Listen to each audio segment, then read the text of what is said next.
and welcome to Ecoholics. So this is a series where I have been doing previous year questions from IES GE1 paper. So in this video, I'm going to do a question from paper 2016. So let's just see the question. So the question reads that consider a duopoly with product differentiation in which the demand and the cost functions are Q1 equal to 88 minus 4P1 plus 2P2. So this is the demand function of my first firm. Cost is given to me as C1 equals to 10Q1 and Q2 is equal to 56 plus 2P1 minus 4P2. And this is the cost of another one. Cost 2 is equal to 8Q2. For firms 1 and 2 respectively. So these are the two firms and for them I have been given with demand functions and my cost functions. So derive the price reaction functions for each firm. So I need to derive price reactions on the assumption that each maximizes its profits with respect to its on price. So they are maximizing their profit but with respect to their on price. So determine the equilibrium values of price. So I need to find equilibrium price, equilibrium quantity and profit for each firm. So that's what we have to do. So let's see how we can solve this question.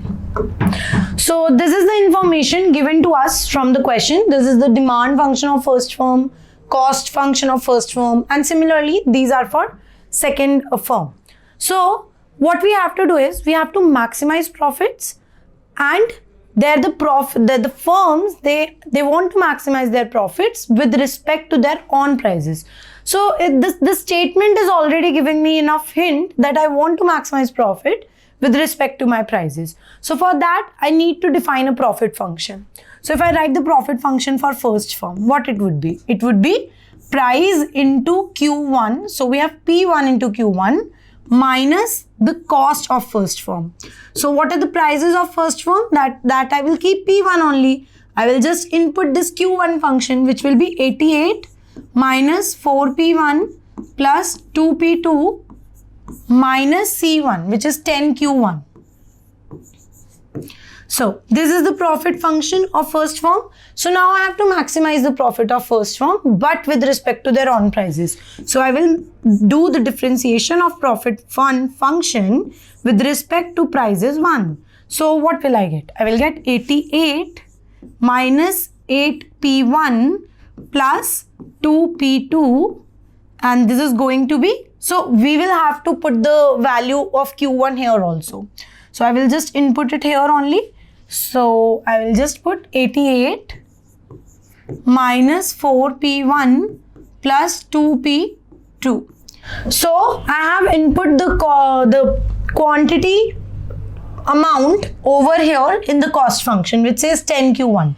So I will get this thing also. So if I'm going to do the differentiation of this thing with respect to my price is 1, I will get what? From here I will get, so this will become 0. So from this I will get plus 4.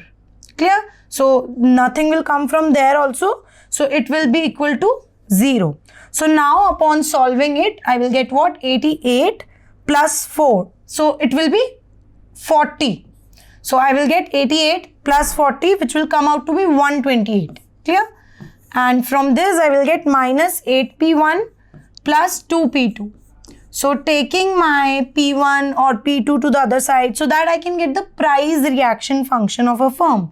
So I will get what? I will get 8P1 minus 2P2 equals to 128. So if I will take common from this, 2 I will take common, I will get 4P1 minus P2 equals to 64. I will get this. So from here, I need to substitute one function in terms of another. So it's easy to find the value for P2 from here, right? So I will do this. So P2 will be equal to 4P1 minus 64. So I have got this value for P2. Now my task is to do, similarly, I will maximize the profit for my firm 2 and I will differentiate them with respect to P2. Clear? So I do that. So I'm erasing this portion.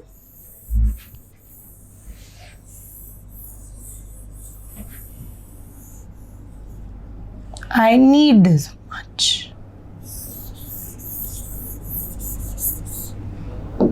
So, profit function of second firm will be prices into Q2. So, I will put this thing P2 into Q2 minus C2.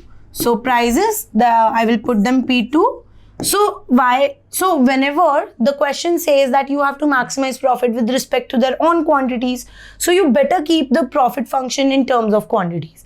But here, because my question was demanding that I need to differentiate, I need to maximize my total profits with respect to their own prices. So I knew that I have to keep my profit function in terms of prices.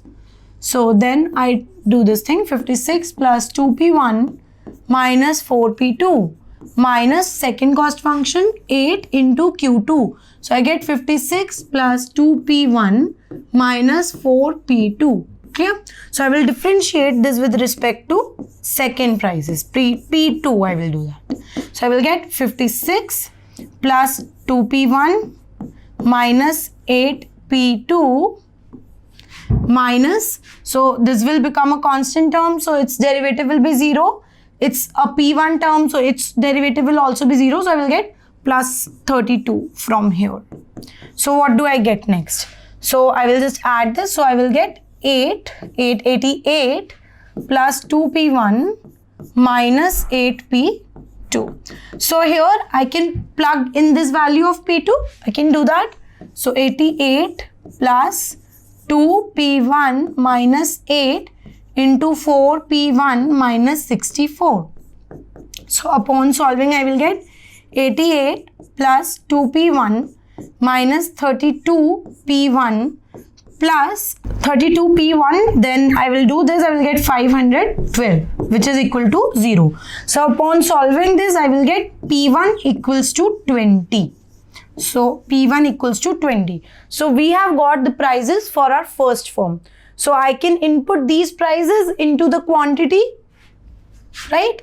So before that, let's just find P2 also. So P2 was 4P1 minus 64. So if I plug in the values, 4 into P1, which is 20. So 20 minus 64. So I will get it equal to 16. So P2 is equal to 16. So I have got P2 and P1, like the equilibrium prices for both my firms. Now I just need to find the Q1 and Q2 for both my firms. So it's simple. We just need to plug in the values and we are good to go. So if I plug in values here, I will get 88 minus 4 into 20 plus 2 into 16. Clear? And similarly for Q2, I will get 56 plus 2 into 20 minus 4 into 16. So minus 4 into 16. So if I will solve that, this will come out to be 40 and this will come out to be 32. So these are the quantities for both the two firms. So now I just need to find their profits also. So profit of first firm would be prices into Q1. So P1 into Q1, which basically means 20 into 40 minus cost. So 10 into 40. I need to do this. So it's 800 minus 400, which come out to be 400. So this is the profit of first firm. Similarly, profits for second firm will be given by this thing. So 32 into prices, which is 16, minus 8 into 32. So upon solving, I will get profits equal to 256. So these are the things. So we have got to know our prices for firm 1, for firm 2, quantities for both the firms and profit functions for both the firms. So this was the solution to this question. If you like it and you want more solutions to the other questions, then please like, share and subscribe to the channel. Thank you everyone.